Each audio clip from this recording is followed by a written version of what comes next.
Fantastic. Okay, thank you. My name is Erland Stevens, and I teach at Davidson College. I am a chemist, so this is kind of a different venue. I had a colleague who would say, know thy audience, and that's like just such an important thing in giving presentations.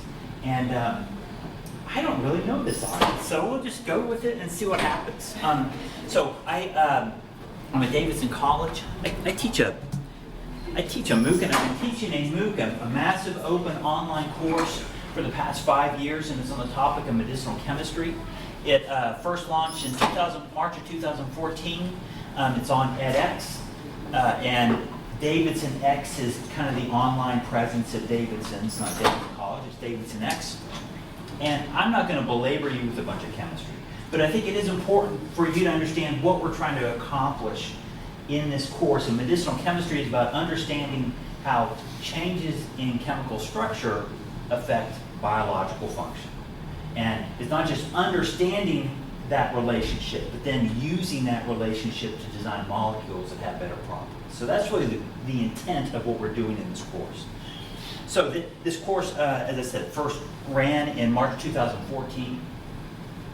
It was a great experience. I mean, it's fun. It was fantastic to interact with this global audience. So as soon as it was done, I wanted to run the course again, and we relaunched it in the fall. And about a week into the second run of the course, I found this really cool online tool, and this is my lame connection to art, but this tool has a drawing interface where you can draw a molecule, and you can submit that molecule, and the tool will make a prediction of how active, biologically active your molecule would be against 6 different diseases. And so it's just a drawing interface, submit and go. And this is a big aspect of medicinal chemistry. Testing a molecule, getting data back, and knowing what next molecule you want to make.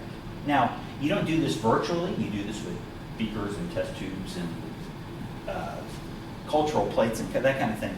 But to be able to do it virtually, that's a really neat exercise for the student to get data on molecules and propose changes. So we thought we'd put in a lab exercise, kind of shoehorn it into the 7th week of the course, and let students experiment with this tool and share those molecules with other students. So you design a molecule, you get the activity data back, you take a screenshot and you dump it into the discussion board.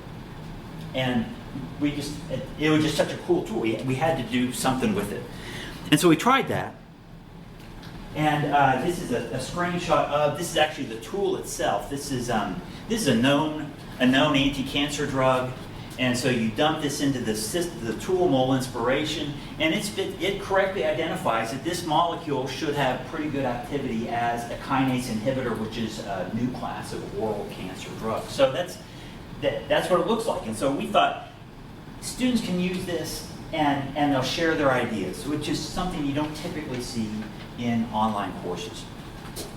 So we did that, and here's what we saw on the discussion board. This is a pretty typical representation of what I see as the instructor of the course.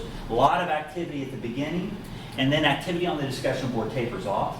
Unfortunately, because students are dropping out of your course because there's high attrition in a lot of these online courses. But what we saw was this big spike at week 7, and that was all this virtual lab traffic. So that was very exciting. So as we rolled out of this instance of the course, we thought we need to put this throughout the course. Let's not just do this in week 7, let's do this in weeks 1 through 7. And in fact, we actually tagged on an 8th week there. But typically it's a 7-week course. And so this is what we saw. So as you look across 3 runs of the course, we had between 1,200 and 1,500 posts per course instance. And in October 2014, these virtual laboratory exercises accounted for about 13% of the traffic. But then we started approaching close to 50% of the discussion board traffic was from students sharing molecules, showing pictures, and someone trying to improve upon your molecule, but do you want to do better? And some students, not all students, but some students really got into it. But this created a problem. You got to moderate this discussion board.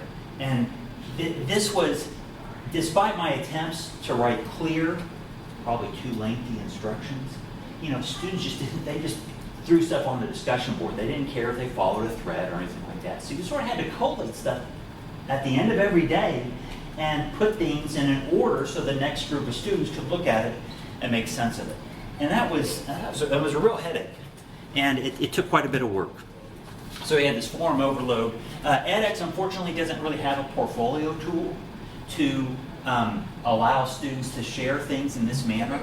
So I wanted to do an external photo contest, kind of a,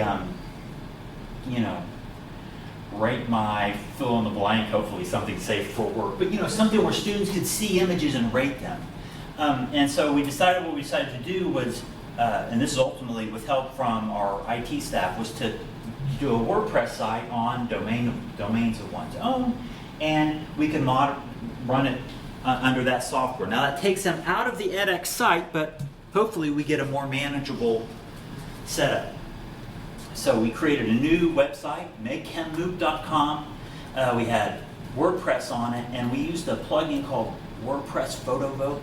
Now there are a lot of photo contest tools, but this one allows you, most of them are kind of a thumbs up, thumbs down kind of interface. This actually lets you rate, give a 0 to 10 star rating, so you could get a little bit more dynamic range in what you were approving. Students were given a rubric if they rated stuff. The students could either submit images, or if they don't feel comfortable with grabbing screenshots, they can just vote on other students' submissions. So they had two different ways to interact rather than the way the edX discussion board was set up.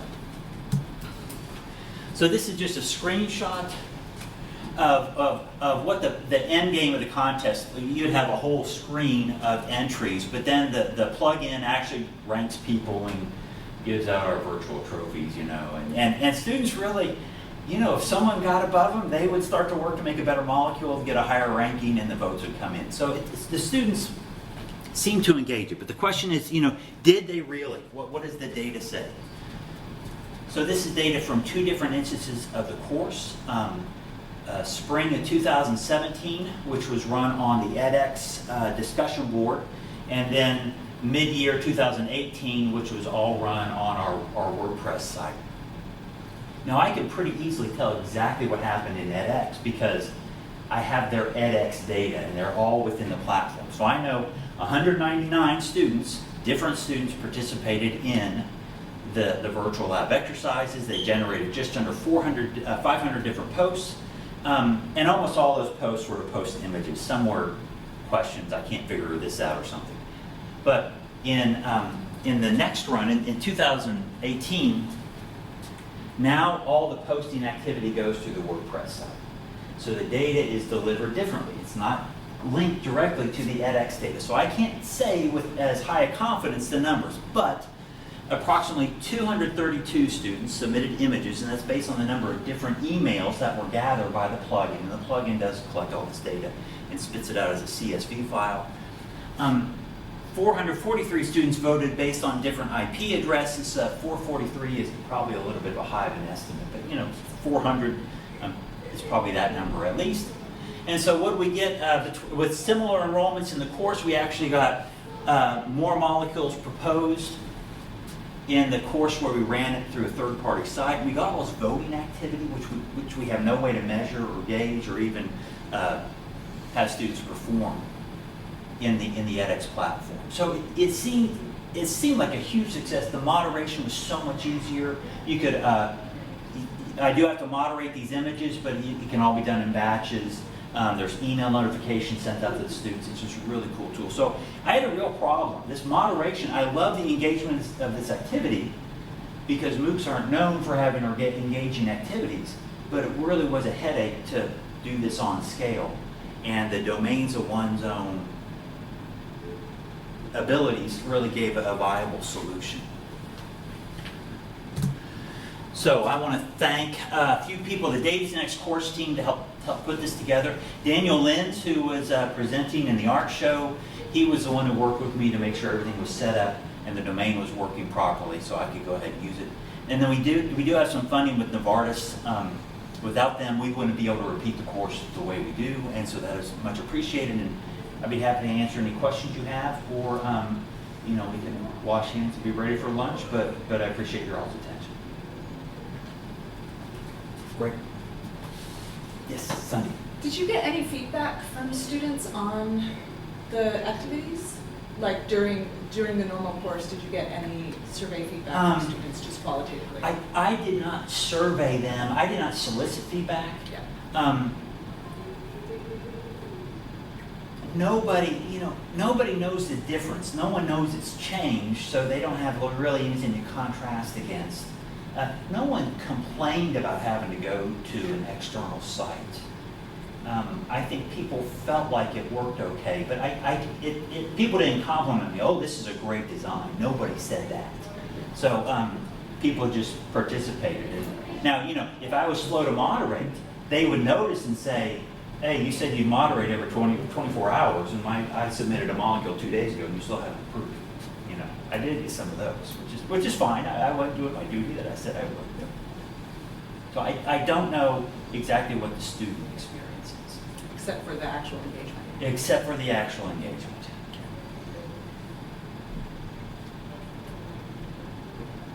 Okay. Well, that's great. Well, if you see me later, you can ask, but appreciate your attention and have lunch.